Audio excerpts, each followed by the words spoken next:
Susanna, you know, you get a moment to ask questions and you got a whole slew of them, right? So we've broken it up into a few pieces. Let's see, where is Susanna, if I can see her? She's not here. Oh, she's not on screen. Okay, you're going to have to listen to this. So it's a great question, and it really is one who is a question that's consistent with people who are in the GTP or who are actually engaged in doing groups and mentoring, and that has to do with when to intervene and when to not. When do you have a role to play with what's arising in your group or with another person? And so it is relevant in that way. And when it's best to hold back and just hold space and let that person be where they are.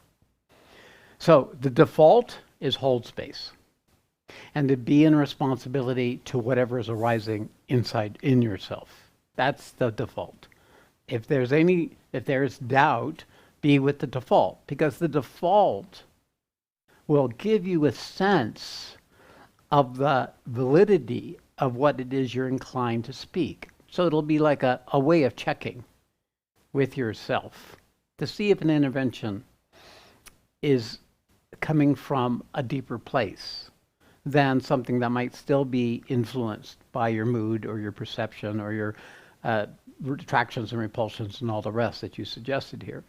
So yes, you must know that when you do intervene, it will always be coded by some quantum of your personality.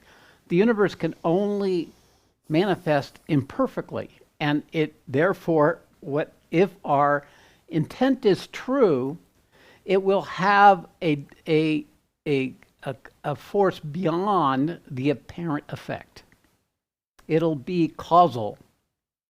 So if the intent is to lift the person into a different way of looking at what they're experiencing, or give them an opportunity to look deeper, if that's the intent, then how you do that is secondary.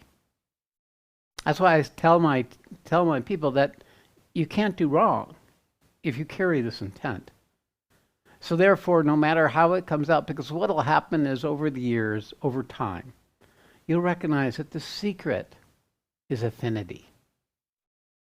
If you are in affinity, an affinity not based on attraction or repulsion. Matter of fact, a good test of affinity is someone who would normally be repulsive to you, and you have space for them to be that way. That would be evidence of affinity. And from that place, you can speak a greater truth as to whatever is there for you to say. If that intent is there, you can trust yourself.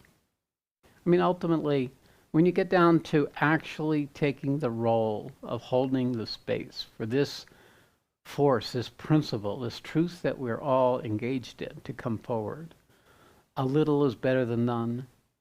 But know that just holding the space, not letting the rajas or the brilliant intelligence and perception you have, Susanna, get in the way of letting the universe do what it needs to do, and that each person has their own path that they have to travel. And even if you didn't say anything, they're going to get it. They know it or not. Or they already know it, and they don't need to be told again.